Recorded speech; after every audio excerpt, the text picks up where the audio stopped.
जय श्री कृष्णा। राधे राधे दोस्तों, स्वागत है आपका अपने चैनल पर। आज मैं आपको सोमवार के व्रत की कथा सुनाने जा रही हूँ। तो प्रेम से बोलो शंकर भगवान की जय हो, भोलेनाथ की जय हो। एक समय की बात है, एक गांव में एक परिवार रहता था जिसमें 5 भाई और उनकी एक छोटी बहन रहती थी और उनके माता पिता की मृत्यु हो चुकी थी। पांचों भाई अपनी छोटी बहन को बहुत ही लाड़ प्यार से रखते थे। उस लड़की की उम्र अभी 5 साल की थी। वह भगवान शिव जी की परम भक्त थी। वह हर रोज शिव जी का जल अभिषेक करती थी। उसके भाई भी पूजा का सामान लाने में उसकी मदद किया करते थे। समय बीतता गया। धीरे धीरे उसके सभी भाइयों की शादी हो गई।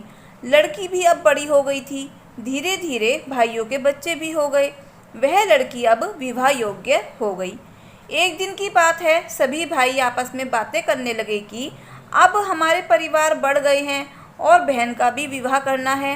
इतनी कमाई से कुछ नहीं होगा, तो चलो हम सब नौकरी करने शहर चलते हैं। लड़की के अब सब भाई शहर चले गए। घर में उसकी भाभियां, बच्चे और वह लड़की रहते हैं। वह लड़की सोमवार के व्रत करती, शिव जी की पूजा करती, लेकिन लड़की की पूजा पाठ करना उसकी भाभियों को पसंद नहीं था। उसकी चारों भाभियां आपस में बातें करती हैं कि यह तो सारे दिन पूजा पाठ में लगी रहती है, कोई काम धंधा नहीं करती है। अब इससे कहते हैं पूजा पाठ छोड़कर घर का कामकाज किया करें, नहीं तो उसे खाना नहीं मिलेगा। फिर चारों भाभी अपनी ननद के पास आईं और बोली, तुम सारा दिन पूजा पाठ में लगी रहती हो, कोई काम नहीं करती हो। अब पूजा पाठ छोड़ो और कुछ काम कर लिया करो, नहीं तो हम तुम्हें खाना नहीं देंगे। लेकिन लड़की ने कहा, मैं भगवान शिव जी की पूजा करना नहीं छोड़ूंगी। तो भाभीियों ने उस दिन उसे खाना नहीं दिया। बेचारी पूरे दिन भूखी प्यासी रही और भगवान शिव जी का जाप करती रही। उसकी छोटी भाभी को यह सब बहुत बुरा लगा, तो वह सभी के सो जाने के बाद रात में अपना खाना ननद के पास ले आई और कहा, लो तुम खाना खा लो, मेरे होते हुए तुम भूखी नहीं रह सकती। लड़की खाना खाकर सो जाती है। सुबह जब लड़की उठी तो उसके चारों ओर भाभियां खड़ी थीं। भाभियों ने कहा, जाओ जंगल से लकड़ी लेकर आओ, खाना बनाना है, लेकिन ध्यान रहे बिना कुल्हाड़ी बिना रस्सी बांधे तुम्हें लकड़ी लाना है। अगर ऐसा नहीं करोगी तो हम तुम्हें इस घर से निकाल देंगे। भाभियों ने उसे जंगल में भेज दिया और पूजा भी नहीं करने दी। वह लड़की जंगल में गई और उसने हाथ से लकड़ियां तोड़कर इकट्ठी कर ली। फिर उसने सोचा, अब मैं क्या करूं, बिना रस्सी के इन्हें कैसे बांधूं। यह सोचते सोचते लड़की जोर जोर से रोने लगी। भगवान फिर वहां पर प्रकट हुए और लड़की से बोले, क्या हुआ बेटी, तुम क्यों रो रही हो। तब लड़की ने सारी बात भगवान शिव जी को बताई। तब भगवान शिव जी ने कहा, बेटी तुम चिंता मत करो। शिव जी ने अपने नाग से कहा, तुम रस्सी बनकर लकड़ियों में बंध जाओ, लेकिन ध्यान रहे तुम किसी को भी दिखाई ना देना।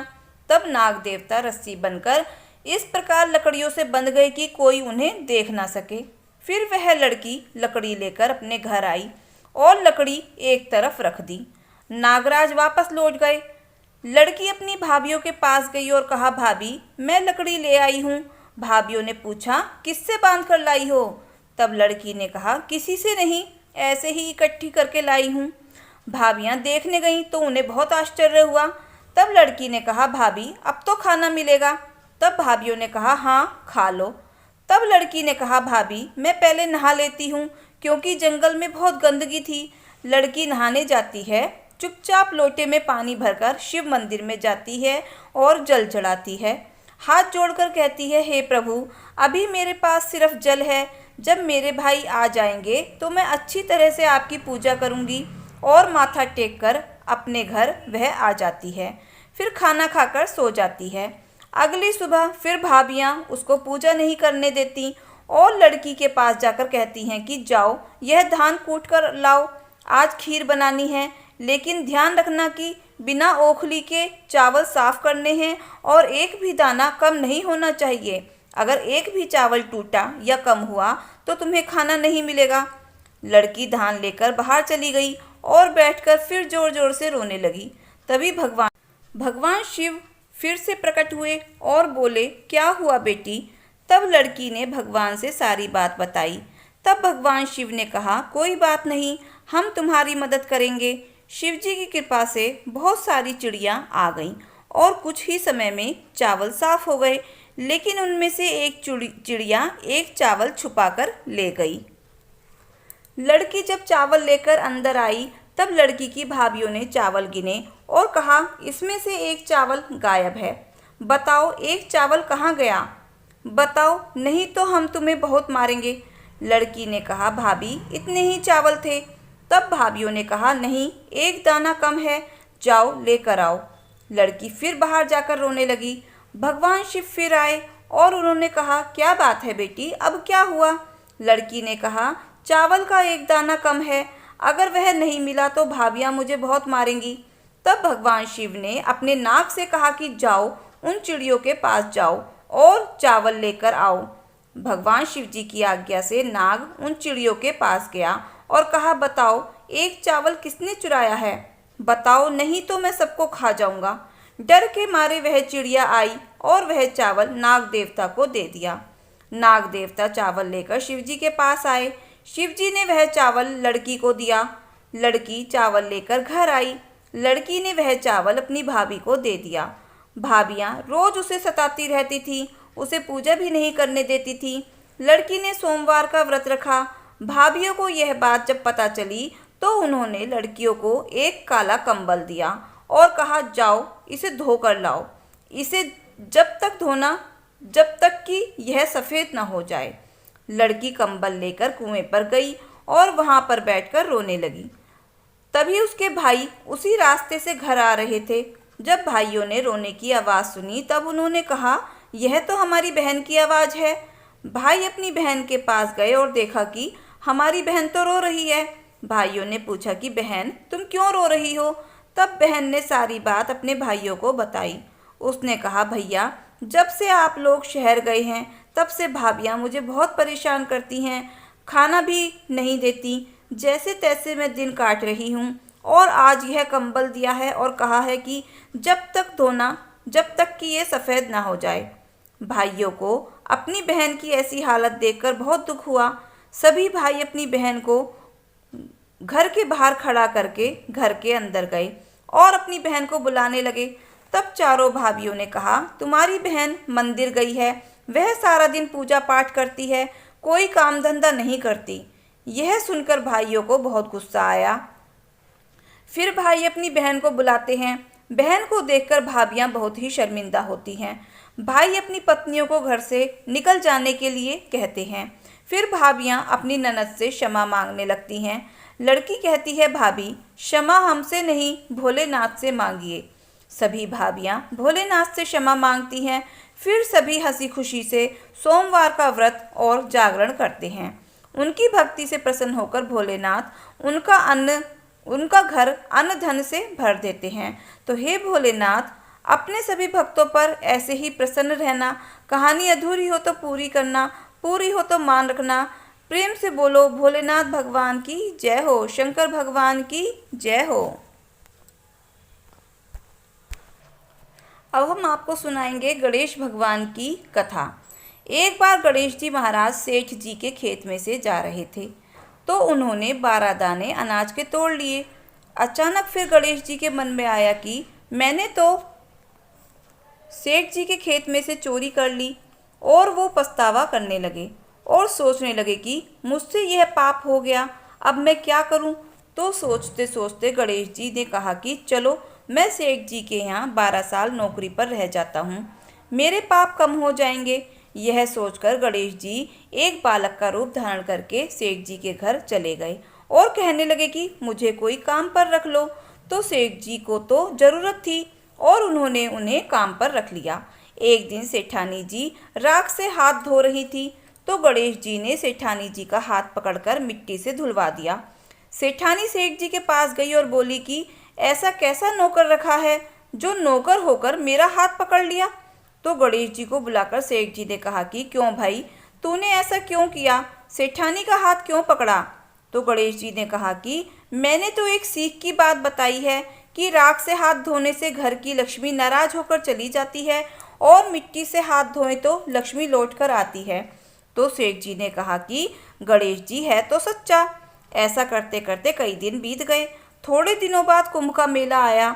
सेठ जी ने कहा, मुझे तो टाइम नहीं है, गणेश तू सेठानी को कुंभ के मेले में स्नान करवा कर ले आ। तो गणेश जी सेठानी को लेकर कुंभ के मेले में चले गए।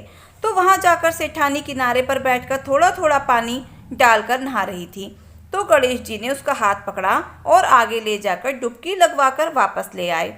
तो घर आकर सेठानी ने सेठ से कहा कि गणेश ने तो मेरी भी इज्जत नहीं रखी, इतने सारे लोग थे, उनके बीच में घसीटकर मुझे पानी में आगे ले गया। तो सेठ जी ने फिर गणेश जी को बुलाया कि भाई तूने ऐसा क्यों किया। तो गणेश जी ने कहा कि सेठानी जी तो गंदे पानी से किनारे पर बैठकर नहा रही थी, तो मैं तो आगे ले जाकर साफ पानी में डुबकी लगवा कर लाया हूँ। इससे अगले जन्म में बहुत बड़े राजा और राजपाट मिलेंगे। तो सेठ जी ने सोचा कि गणेश है तो सच्चा। एक दिन सेठ जी घर में पूजा पाठ हो रही थी, हवन हो रहा था। तो सेठ जी हवन पर बैठे थे। तो गणेश जी को कहा कि जाओ सेठानी को बुलाकर ले आओ। तो जैसे ही गणेश जी सेठानी को बुलाने अंदर गए तो सेठानी जी तो काली चुनरी ओढ़कर सेठ जी के साथ चलने लगी। तो गणेश जी ने उस चुनरी को उतार कर फाड़ दिया और कहा कि लाल रंग की चुनरी ओढ़कर चलो। तो सेठानी नाराज होकर गुस्सा होकर बैठ गई। उधर हवन पर बैठे हुए सेठ जी सेठानी जी का इंतजार कर रहे थे। काफ़ी देर हो चुकी थी, सेठानी जी बाहर नहीं आई। तो सेठ जी ने उठकर स्वयं अंदर गए तो देखा सेठानी जी तो गुस्से में पड़ी थी। तो सेठ जी ने कहा कि क्या बात है। तो सेठानी बोली कि आज तो गणेश ने हद कर दी, मेरी चुनरी फाड़ दी। तो सेठ जी ने गणेश जी को बुलाकर बहुत डांटा और कहा कि तुम बहुत बदमाशी करते हो। तो गणेश जी ने कहा कि पूजा पाठ में काले रंग का वस्त्र नहीं पहनते, इसलिए मैंने तो सिर्फ लाल वस्त्र पहनने के लिए बोला था। काला वस्त्र पहनने से कोई भी शुभ काम सफल नहीं होता। तो फिर सेठ जी ने सोचा कि गणेश जी है तो समझदार। ऐसा करते करते कई दिन बीत गए। एक दिन सेठ जी के घर में गणेश जी की पूजा थी। तो पंडित जी ने कहा कि वो तो गणेश जी की मूर्ति लाना तो भूल ही गए, अब हम क्या करेंगे। तो गणेश जी बोले, मेरे को ही मूर्ति मानकर विराजमान कर लो, आपकी पूजा सफल हो जाएगी, आपके सारे काम सफल हो जाएंगे। तो यह सुनकर सेठ जी को बहुत ही गुस्सा आया और वो बोले कि अब तक तो तुम सेठानी जी से मजाक करते थे, वो तो ठीक था, लेकिन अब तुम मुझसे भी करने लग गए। तो गणेश जी बोले, मैं मजाक नहीं कर रहा हूँ, मैं तो सच कह रहा हूँ। ऐसा कहते ही गणेश जी ने अपना असली रूप धारण कर लिया। तो उसे देखकर सेठ और सेठानी देखते ही रह गए। फिर उन्होंने गणेश जी की पूजा शुरू कर पूजा खत्म होते ही गणेश जी तो वहाँ से अंतर्ध्यान हो गए। अब सेठ और सेठानी को बहुत ही अफसोस हो रहा था कि इतने सालों से गणेश जी हमारे पास रह रहे थे और हमें पता ही नहीं चला, अनजाने में हमने उनसे कितना काम करवाया। ऐसा सोचते सोचते सेठ जी तो बहुत दुखी हो गए। तो गणेश जी ने रात को सपने में आकर सेठ जी से कहा कि सेठ जी, आपके खेत में से मैंने 12 साल पहले 12 दाने अनाज के तोड़ लिए थे, उसी का कर्ज उतारने के लिए मैंने 12 सालों तक आपके घर में नौकरी की थी। आपको अफसोस करने की कोई आवश्यकता नहीं है। आज से तुम्हारे घर में कभी भी किसी भी चीज़ की कोई कमी नहीं रहेगी। इस प्रकार से गणेश जी के आशीर्वाद से सेठ जी और सेठानी पुत्रवान और धनवान हो गए। तो हे गणेश जी भगवान, जैसे आपने सेठ और सेठानी पर कृपा करी, वैसे ही अपने सभी भक्तों पर कृपा करना। तो प्रेम से बोलो गणेश गजानन की जय हो। तो दोस्तों, अगर आपको हमारी कथा कहानी अच्छी लगी हो तो वीडियो को लाइक शेयर के साथ साथ सब्सक्राइब अवश्य करना। मिलते हैं फिर नई वीडियो नई कहानी के साथ। धन्यवाद।